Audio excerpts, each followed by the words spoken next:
After years of being off the radar, Bill Watterson just published a book. It's certainly not Calvin and Hobbes, but it made me think about him. And I wondered what happened to Bill Watterson.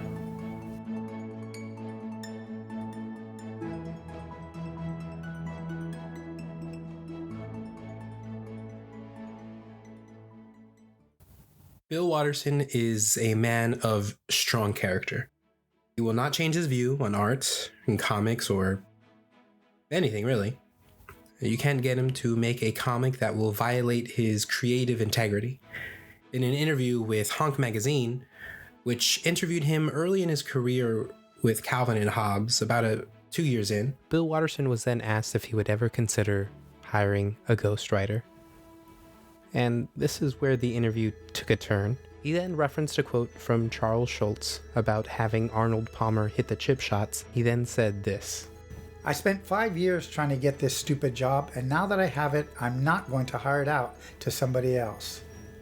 He goes on for a while after that. Then he got to his point, and he says this: "I guess that's the difference between looking at this as art and looking at this as a job." And that was the battle Bill Watterson had to deal with when fighting the syndicate, when he fought the newspapers. He viewed his work as art. Everyone else viewed it as a job. In that interview, which was in 1987, he also said that he would love to do Calvin and Hobbes forever. Now, for a frame of reference, Bill got his big break in 1985 and called it quits in 1995. So this interview was early on in his career, and maybe he was an optimist at the time. What is interesting is how later on in his career, Bill really laid down the rules about interviews. He only talked about the comics, and he never talked about his personal life. Bill Watterson is famously protective not only of his personal life, but his intellectual property. In fact, he has this other great quote: "Only thieves and vandals have made money on Calvin and Hobbes merchandise." So when you see those decals of Calvin peeing on the Ford logo, know that they are not Watterson approved.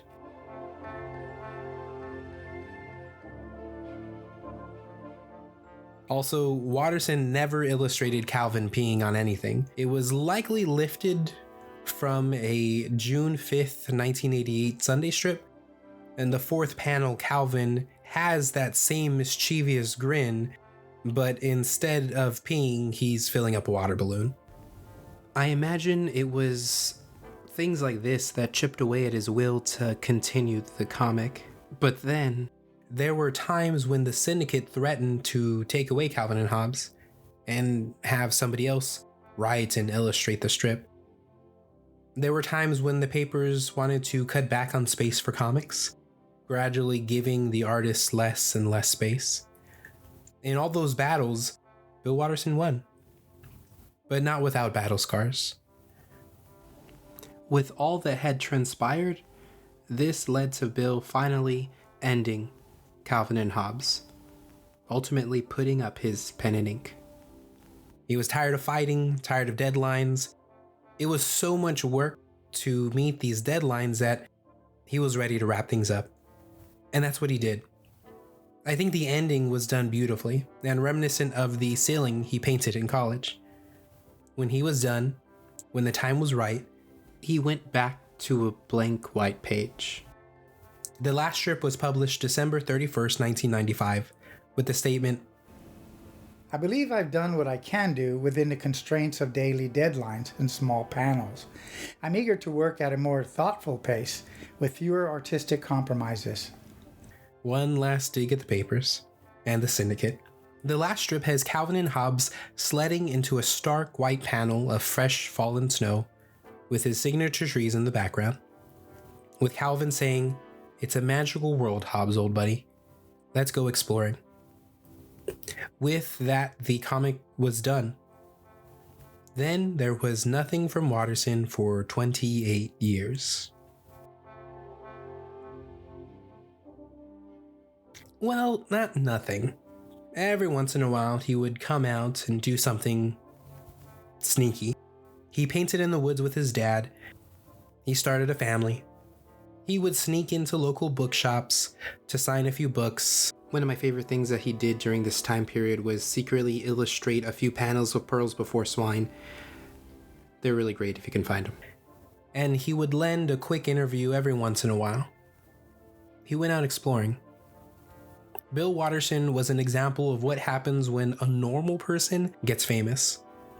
I know he loved Calvin and Hobbes, and that's why he's so protective. I think he just wanted to enjoy his life. Bill said in an interview with the New York Times a few years back that I think fits well here. Since my rock star days, the public attention has faded a lot. In pop culture time, the 90s were eons ago. There are occasional flare-ups of weirdness, but mostly I just go about my quiet life and do my best to ignore the rest. I'm proud of the strip, enormously grateful for its success, and truly flattered that people still read it. But I wrote Calvin Hobbes in my 30s, and I'm many miles from there. He is still a creative dude, and he creates things like the mysteries. But he makes them on his own timeline. And one of the very few promotional items for the mysteries, there's a recording of him talking about the story and how it sat at his desk for years, waiting for the right time. While I do sincerely miss Calvin and Hobbes, I understand why we don't have it anymore. Also, I mentioned earlier that Bill Watterson is extremely private, and I say that he's extremely private, but really he just wants the normal amount of privacy every other person enjoys. All he wants you and I to know is that he created Calvin and Hobbes. And that's enough for me. There's a lot out there about Bill and his private life, but out of respect for him, I left a lot of those details I found out of the podcast. There's a reason it was difficult and took a lot of work to find. It's because he doesn't want people to know. And I respect that. In the meantime, we have 10 years of Calvin and Hobbes we can enjoy. The New Yorker just had an article about Watterson that was a great read, but they reference a specific strip from April 22nd, 1990. After getting a bedtime story about their day, Calvin protests that his dad ended the story too early. Dad replies that the story has no end. Calvin and Hobbes will continue to write it tomorrow and every day after. Calvin and Hobbes are pleased to learn that they are in a story that never ends. And really, the story never ends. Calvin and Hobbes, as a comic, is a cyclical story. It has no ending. You can read and reread the comics because the story, the jokes, the art, it all feels like there's no ending. Bill Watterson created a perfect story. To ask any more of him would be selfish as a reader. He's already given a great gift. And for that, we're thankful, Mr. Watterson.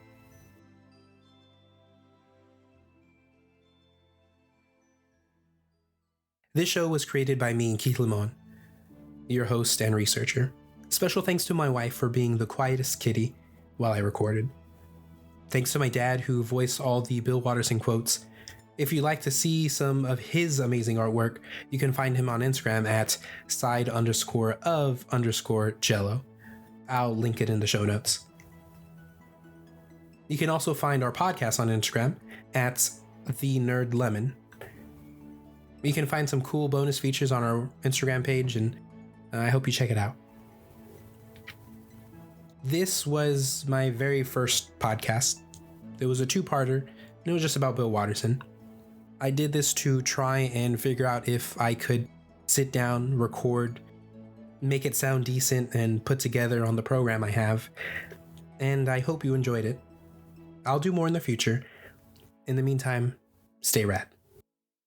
This was a production of the Nerdy Lemon Podcast Network.